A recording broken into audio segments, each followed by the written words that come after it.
Jai Hind, future officers. This is Siddharth, and I welcome you to the DTL, your one-stop platform for all your defense knowledge and inquiries. So, एक बहुत ही important news निकल के आ रही है, वो ये है कि इंडियन गवर्नमेंट फ्रांस की कंपनी डेसॉ के साथ 26 राफेल एम की डील करने जा रही है, जो भारतीय इतिहास में अभी तक की सबसे महंगी फाइटर जेट डील साबित होने वाली है।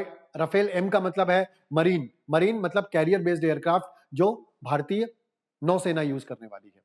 अगर अपन इसकी कॉस्टिंग की बात करते हैं तो करीबन 60,000 करोड़ से लेकर के 70,000 करोड़ के बीच की ये डील साइन होगी और केवल 26 एयरक्राफ्ट लिए जाएंगे, जिसमें से 22 एयरक्राफ्ट सिंगल पायलट के होंगे और 4 एयरक्राफ्ट ट्रेनर होंगे, जिसमें पायलट और को पायलट दोनों होंगे। अब बात निकल के आ रही है कि इतने सारे पैसों में सिर्फ 26 एयरक्राफ्ट लेने हैं अपन को। अगर अपन पर यूनिट कॉस्ट के हिसाब से देखेंगे तो 2,500 करोड़ से लेकर के 2,700 करोड़ के बीच का एक एयरक्राफ्ट पड़ेगा। कई लोगों की ये बात ये गले नहीं उतर रही है कि हम राफेल मार्क 1A को क्यों नहीं ला रहे हैं।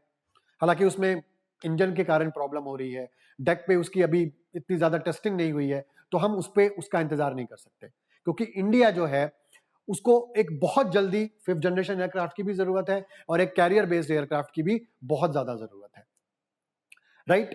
तो अब जो डील साइन हो रही है उसमें ये एक बहुत बड़ी प्रॉब्लम है कि जो फ्रांस की नौसेना यूज करती है राफेल एम को, उस पूरी क्लासिफिकेशन के साथ वो सारी चीजें इंडियन नेवी को नहीं मिलने वाली है, क्योंकि हमारे पास जो 2 एयरक्राफ्ट कैरियर है, आईएनएस विक्रांत और आईएनएस विक्रमादित्य, उसमें जो लैंडिंग सिस्टम है और टेक ऑफ सिस्टम है वो ये इसकी वाला है।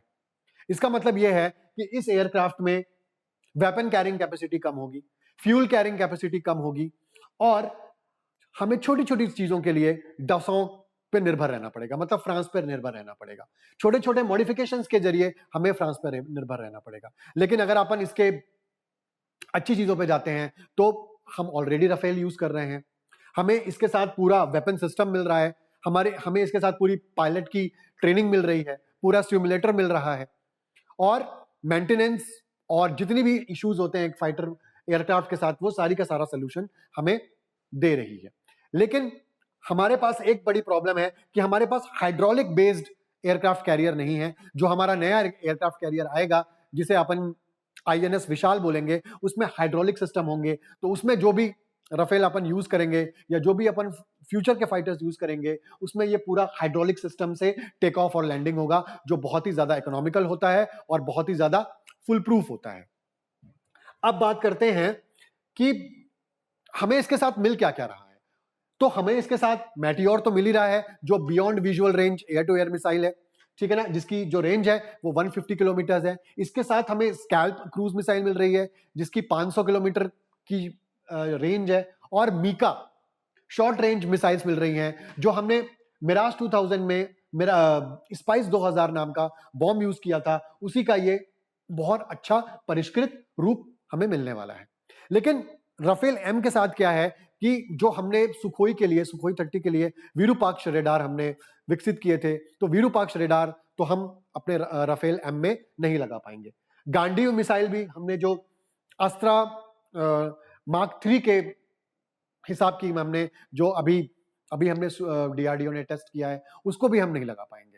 और बात आती है रुद्रम की, रुद्रम भी हमारी एयर टू एयर मिसाइल है, उसको भी हम इस पे इंस्टॉल नहीं कर पाएंगे। इसका मतलब वेपन्स के लिए हमें पूरी की पूरी तरीके से फ्रांस पे ही निर्भर होना पड़ेगा, जो मेक इन इंडिया को थोड़ा सा धक्का पहुंचाती है।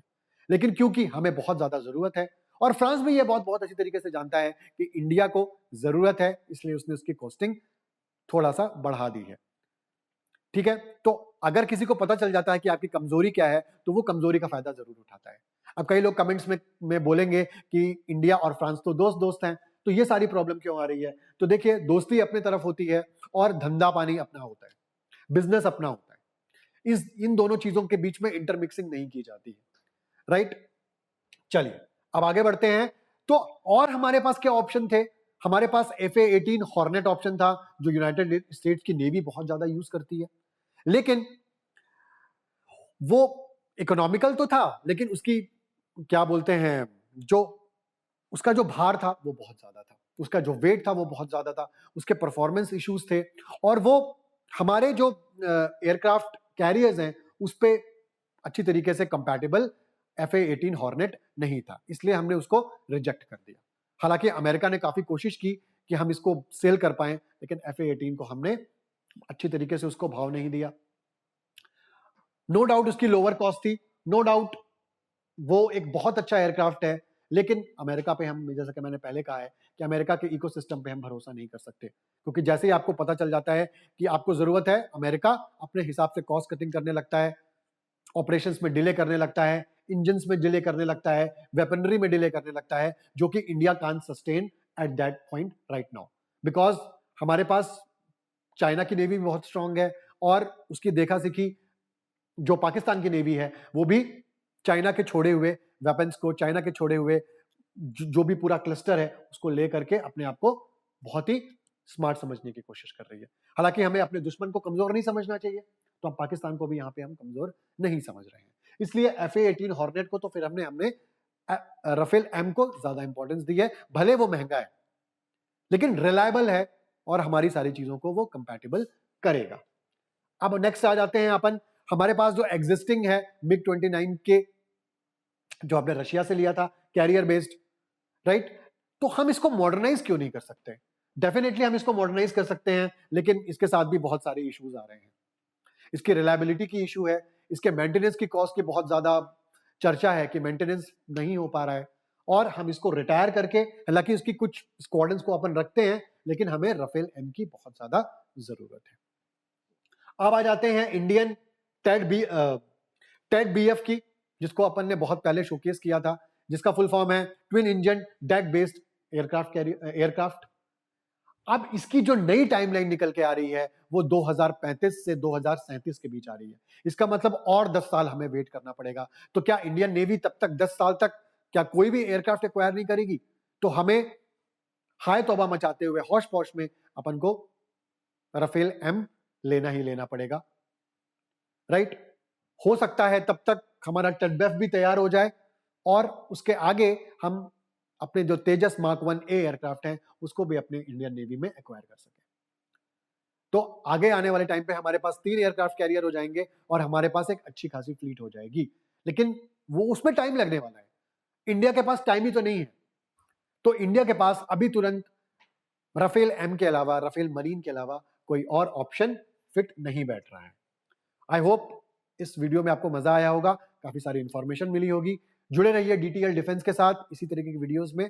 मैं Siddharth signing off. Till then stay healthy, stay fresh. Jai Hind.